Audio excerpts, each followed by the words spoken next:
Nick Ferrari at breakfast. Call 0345 6060 973. It's 10 minutes before 8. Back to your views of the situation in Afghanistan, but let's get an update now from Conservative MP and Defence Secretary Ben Wallace, who joins us. And what is the latest that we're hearing as regards the movement of UK and Afghan personnel from Kabul airport? Good morning, Defence Secretary. Good morning, Nick. So in the last 24 hours, 2,000 people were evacuated, which is a significant increase on the 24 hours before. The overall evacuation since April is 10,300.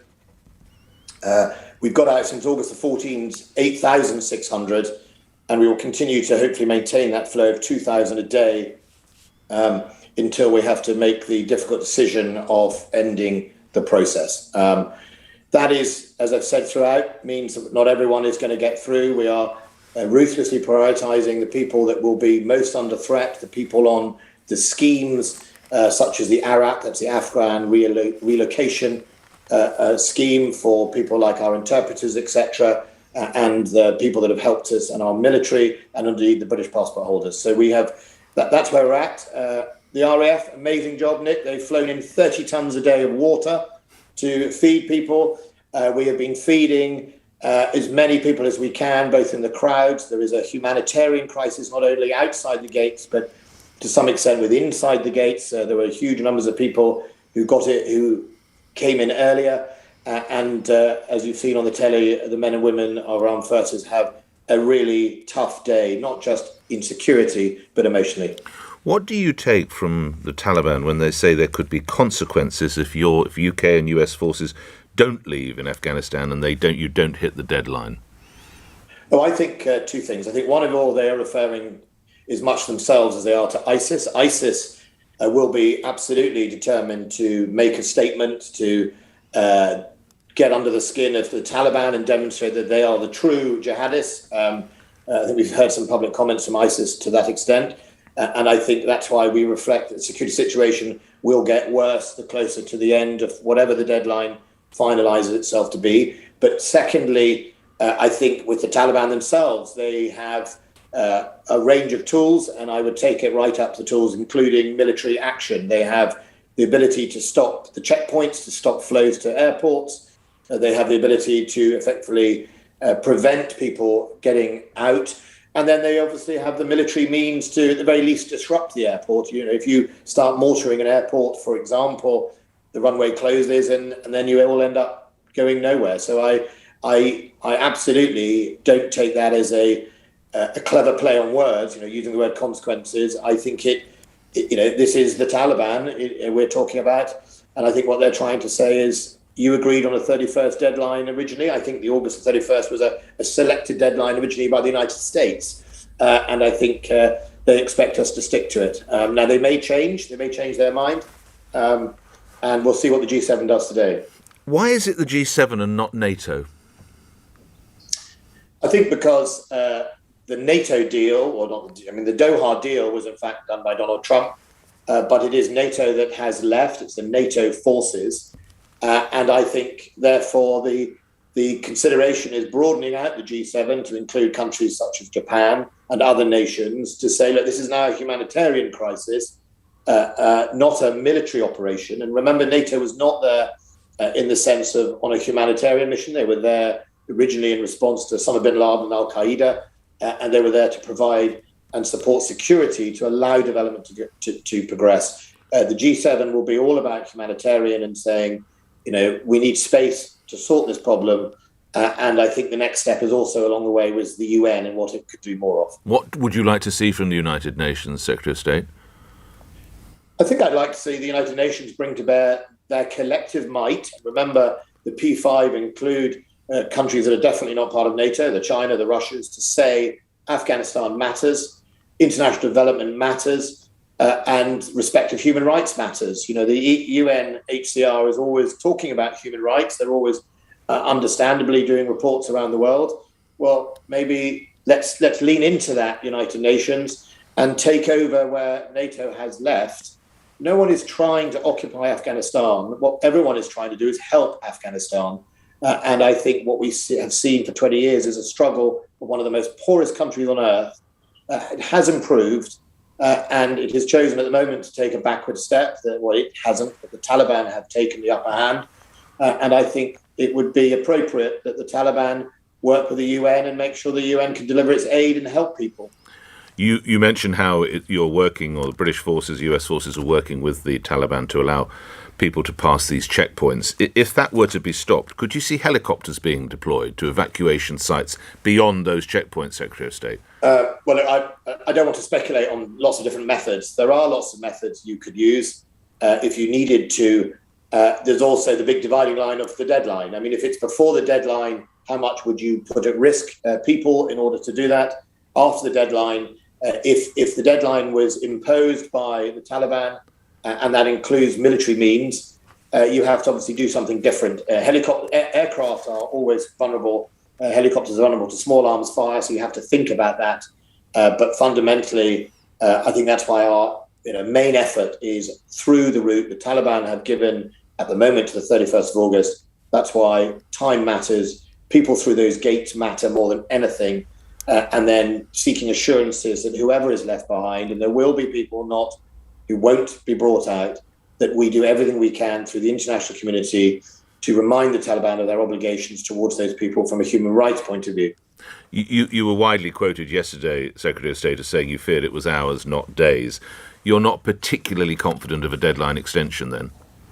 I'm not at the moment, no. And the reason is not just what the Taliban said yesterday, but also President Biden's public statements seem pretty, at the moment, steadfast on it. The Prime Minister and the G7 will no doubt talk about it today. But look, also in my job, I have to plan for the worst and hope for the best. There's no good me coming onto your show and saying, oh, well, I had lots of optimism, it didn't work out. We have basically two main phases. The first phase is when, and it will be a very difficult phase, is when I have to say no more.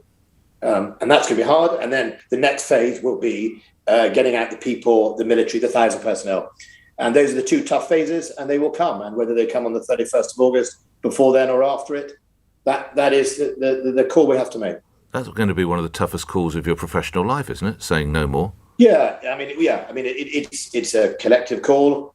It's not all in my gift. I would love to make the deadline sometime in October, November, but that's never going to happen. It's just, it goes with the job. Thank God I was trained in the army. I think, to be honest, that was part of the job then when I was a 20-year-old in Belfast. So it'll be what it'll be. Just staying with the army, you mentioned mortar fire. What are the orders if British military personnel are fired on with mortars or whatever else it might be, Secretary of State? What are their orders? Do they return fire? Obviously all military personnel have the right of self-defence to protect themselves and protect civilians immediately near them. I suspect that it will be a mixture of, I can't speculate what we would do, but we certainly have plans if we are attacked to defend ourselves. I don't think anyone wants this to turn into a shooting war in the last few days. I mean, genuinely, it'll be the same as, what we see with the Taliban. I don't think they want a shooting war either. They want us out as quickly as possible. We want to get out with as many people as possible. I don't think so. But I'm not going to speculate, I'm afraid, Nick, on what exactly we would do. Lastly, notwithstanding the great efforts that are being put in by the military personnel in Kabul, we do have concerns, Secretary of State. It would appear that someone banned from the no-fly list was able to gain access to one of those flights. Now, they were actually caught effectively in mid-air, so you can probably make the argument, but Nick, the system does work because we got them, but it is a concern. What is being done to ensure there are no more? Well, so one of the reasons this evacuation is not about numbers of aircraft coming in and out and people on planes, and I've seen Pen Farthing, the animal rights, the animal campaigner, wanting to bring a plane in. This is not about planes. This is fundamentally about the flow through those gates. I think when I was on your show a few days ago, the Americans had closed all the gates because of security and processing people.